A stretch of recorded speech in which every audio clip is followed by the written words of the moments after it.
Hi, my name is Randy Mandel, and it's my pleasure today to talk to you about the work that we're doing on the Rio Doce River Basin in southeastern Brazil.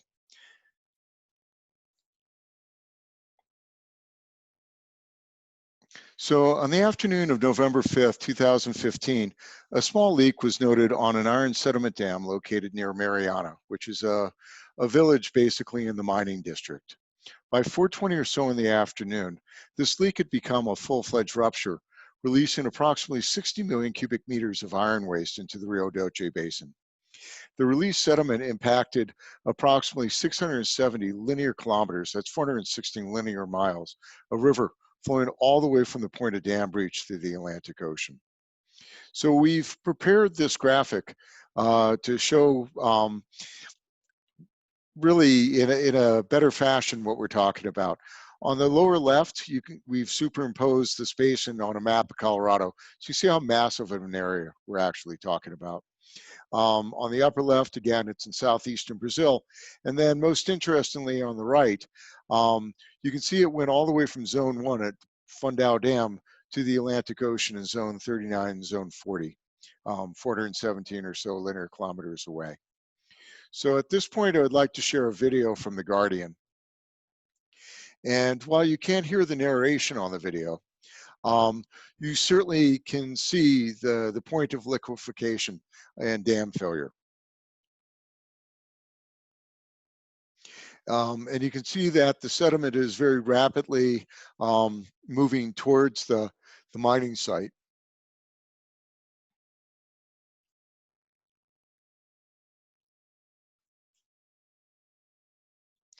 And then here it is on the mining site. There's several vehicles in the upper right-hand corner. Miraculously, the occupants of both vehicles survived, thank goodness.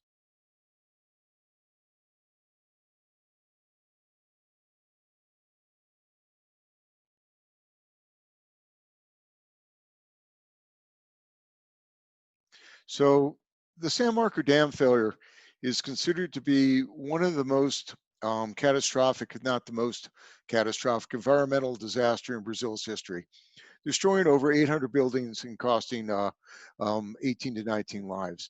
And not to discount or disrespect those who perished. But the two reasons why more lives weren't lost are most likely, first, it happened so late in the afternoon, and secondly, many of the townspeople were actually working up in the mine site. So the mine site was owned by two mining companies, Vale and BHP. And in 2016, charges of manslaughter and environmental damage were filed against 21 executives, including Samarco's former CEO. And part of the rationale behind this is allegedly the mine knew as early as 2013 that there were issues. The river basin, the Rio Doce Basin, drains approximately 86,715 square kilometers, and the majority of this area is in two states, Minas Gerais and Espírito Santo. There was 23 municipalities in total that were impacted, but 4 municipalities, Bento Rodrigues, Paracatu de Beaxa, Gestiara, and Berlonga, were the worst damaged. So now we have two NASA photographs, the first before the time of impact, and you can see the mine site, and then secondly, following impact, and all the sediments that were transported down basin, downriver. And then some photographs, both from news sources and from my staff and I.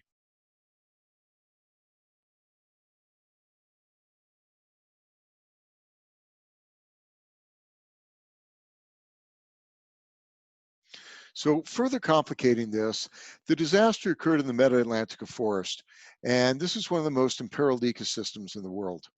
Over 93% of the Mata Atlantica has been lost. It was originally over 1 million square kilometers, but by 2008, it had been reduced to under 100,000 kilometers.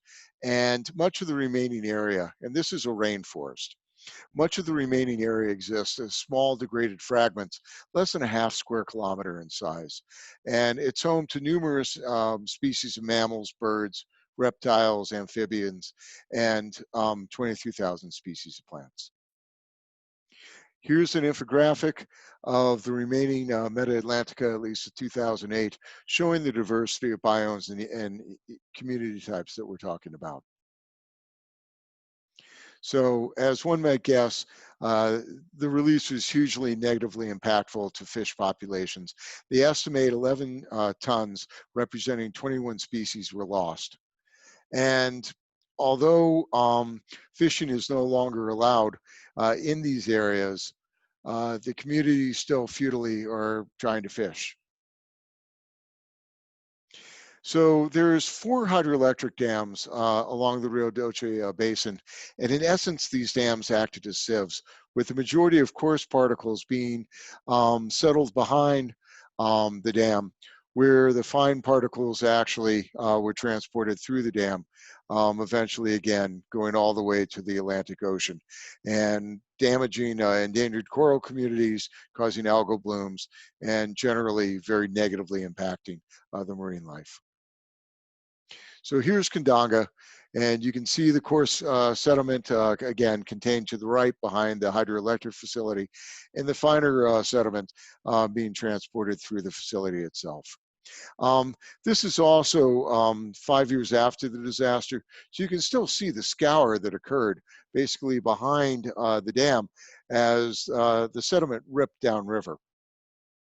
And then these photographs were taken where the sediment hit the Atlantic Ocean. In the lower right, you can see the plume was initially relatively contained, but then a storm came in and actually blew the sediment to the north, which is where most of the endangered coral communities unfortunately were located. The primary contaminants appear to be iron, manganese, aluminum, lead, selenium, nickel, and various heavy metals. And here's a photo I took, and you can see what they call teknite occurring in the soil type, what they now refer to as technosol. And the teknite is the silvery substance on top of the reddish technosol below. So the end result was the Ministry of Justice of Brazil fined Samarco $40 billion US dollars as a result from this. And there's a foundation that was created, Hanova, to help to see the implementation of remediation. But unfortunately, the remediation itself is highly politicized. So to summarize, the challenge is there was catastrophic dam failure, releasing a huge amount of sediment down the Rio Doce Basin, damaging numerous towns, 417 miles or so of riverine environment, and resulting in a $40 billion settlement. What we're involved in is we're working with the Ministry of Justice to evaluate and monitor Samarco's commitment to repair the damaged infrastructure, restore the environment, and reestablish and compensate the communities that were damaged due to dam collapse. So there's 3 objectives. First, create a more resilient social, economic, and ecological system, hopefully protecting the basin from future accidents. Secondly, repair the ecological, social, and economic infrastructure that was damaged by the disaster. And third, to perform monitoring to make sure that this is actually working and meeting the success criteria and the goals and objectives that were put in place. So although this is drone footage, I'm going to show these as photographs because frankly, they keep messing up the system, and that's no fun whatsoever. So first, you can tell that this is a highly complex ecosystem looking at the secondary growth in the hills. But as you look down towards the riverine basin, there are plants that are coming back in. Many of these are invasive, including mimosa, which is considered to be one of the 10 most invasive woody species in the world. Secondly, here's a tributary, and you can see that the scour from the mud flow actually ripped the cambium off many of the trees next to the actual waterway, killing them. And again, it's nowhere near as diverse, including what's coming up, as the ecosystems on the hillsides just behind the impacted area. And then here we are actually doing field measurements and evaluating the woody vegetation. I have a close-up of this picture we'll show you in a few seconds. But again, many of the herbaceous and graminoid community coming in underneath are non-native and actually invasive. So we're divided the revegetation into two sections. First our riparian areas efforts and then the compensatory springs. And we're focusing the riparian work on the first 197 kilometers, that is the first 122.5 miles between the point of dam breach and the Camargo power plant. And this is about 5,000 acres to 2,000 hectares in total. Unfortunately, they're relying on 20 or 30 woody species, and these are a mix of native and introduced plant types, despite there again being 23,000 or so native plant species that are native to this area. And the nourish production, as we'll look at in a second, is largely hit and miss. And part of the problem here is this technosol, this impacted soil. So here's one such nursery. You can see this is not going so well. The vigor is down. Obviously the quality isn't good, and there's a lot of mortality and impact that's happening from the soil. Here we are actually holding one of the soil balls. This is again in the second year of production, and you can see the root mass is not remaining intact. It's just literally falling apart in my hand. This nursery, however, is doing a much better job, the second nursery. Their cultural practices is down, and they're using some beneficial amendment that we'll talk about in a second. Their head grower is doing an excellent job, both with propagation and with the cultural elements of working with the plants, despite, again, working in the technosol. And we believe that part of what's going right here is, if you look on the left, we've stripped away the lower portion of the root ball, and you can see the feeder roots are forming. And then on the right-hand photograph, the beneficial bacteria and the beneficial mycorrhizae are resulting in colonization and nodulation of the roots. And again, we stripped the soil off to actually show the root structure to you.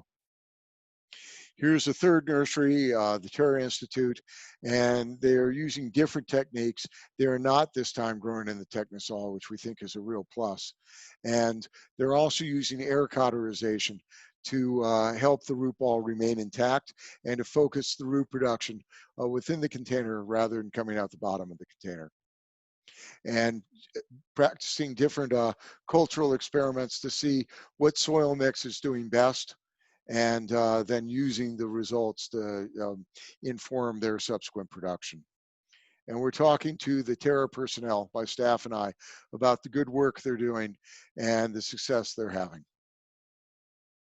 So I showed you this from a drone footage earlier, but this is a close-up of some of the native woody revegetation that's taken very well on one of the sites, despite the invasives and non-native graminoid community that's coming in below this. And then here's another revegetation site that's even doing better. This is 5 years actually after the transplant. So this is taken fairly recently. And this is a multi-replicate site, and you can see how well the woody vegetation is doing despite the invasive understory, again, the graminoids and the herbaceous community coming in. So I mentioned this compensatory spring program. The idea is to compensate for the lost lands, but it's not working nearly as well, in our opinion, as it should be. This is largely due to a disconnection from the surrounding hydric systems, as well as invasive vegetation, including invasion by numerous vines. But there's also some landowner challenges, including withdrawal from the program, grazing, or actually setting the sites on fire, as was traditional practice down there, as well as some trespass and vagrancy issues. And then here's a close-up of one such compensatory spring site. And although it looks like the woody vegetation is thriving, again, these are non-native materials in one of the most complex ecosystems remaining in the world. Thank you today for your time, and it's been my pleasure to present to you. Goodbye, and please stay safe.